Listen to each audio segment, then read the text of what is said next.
ए दवाद जी हमारा लड़की के काहे मारा ताड़ो? ए ससुर जी मारी डांटी ना तो कई के चाटी। काहे मारा ताड़ो? का कमी बा हमारा लड़की में? सुना कमी बा ए ससुर जी तोहरा बेटी में। का कमी बा बताओ।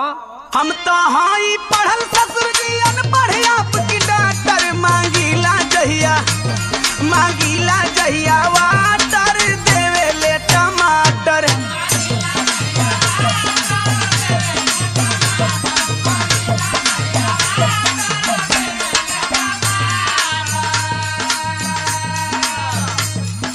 थोड़ा पढ़ के इंग्लिश बोले सीधा ना है बैंड है जो मेरा घसी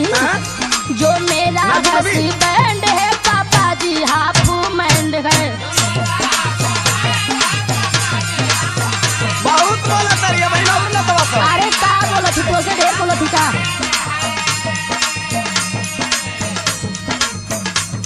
लाके देवे पाइप जब वो लाई कही के वाइफ हो।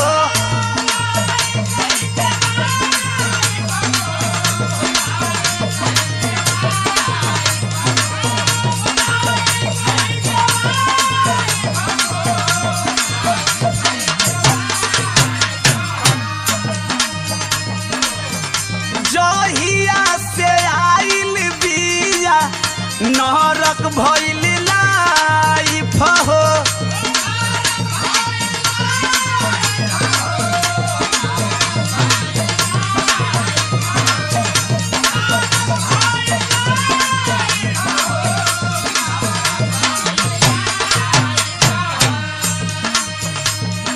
एकरे चलते फिल्म नहीं देखी हैरी पॉटर मांगीला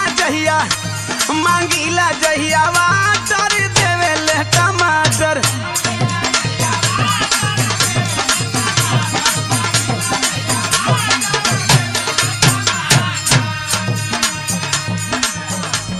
खाली अंग्रेजी में का रेला बक बक पापा।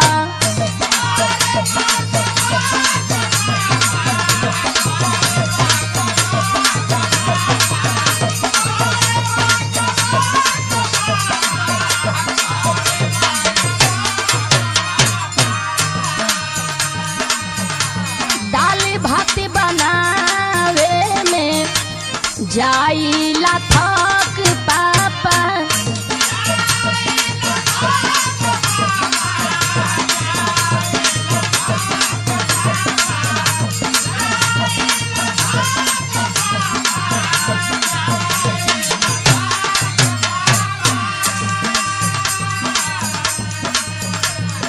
कोई ना समझाए इनको जो भी इनका फ्रेंड है जो मेरा घसी बैंड है पापा जी हाफ मैंड है। ना होश में बोलबी काहे होश में बोली हो? अपना बाबू के देख के तोर मन बढ़वा। बाबू के देख के नहीं थी बोला तुम्हारी ये चलिए है।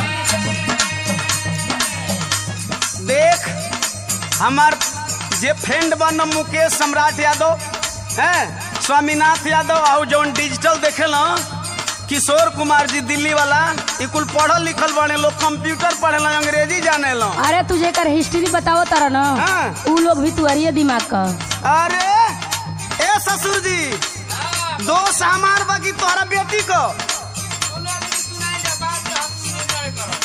अच्छा तो सुनी मांगता हूँ पेन तो धा राती लाल टेन ससुर जी।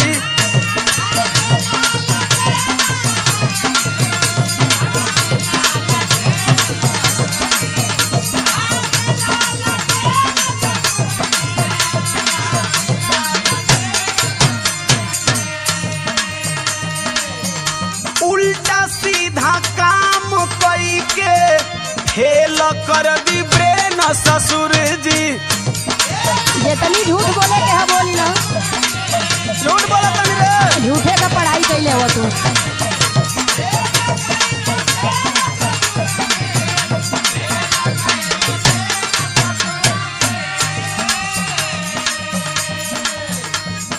मन करता है मार दूं इसको खींच के कहियो गाटर मांगी सैया मांगीला जहिया वाटर देवे ले टमाटर।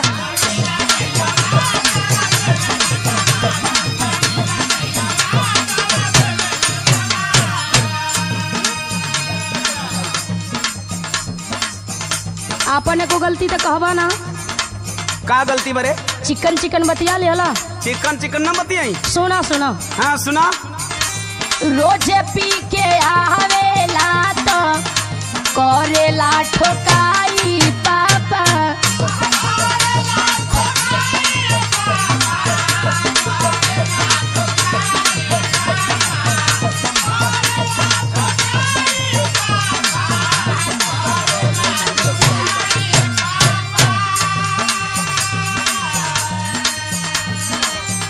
एकरा संगे रहब नाही मांगी लो विदाई पापा। बहुत तू अपना बाप के देख के साहब साहब बोला तारी। बोला ही तो परी ना। सहूर से बोल पर मरद है। अरे तो तू ढंग से बोला।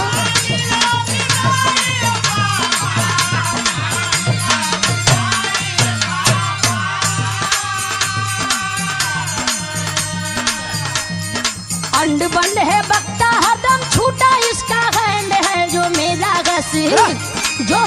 घसी बंड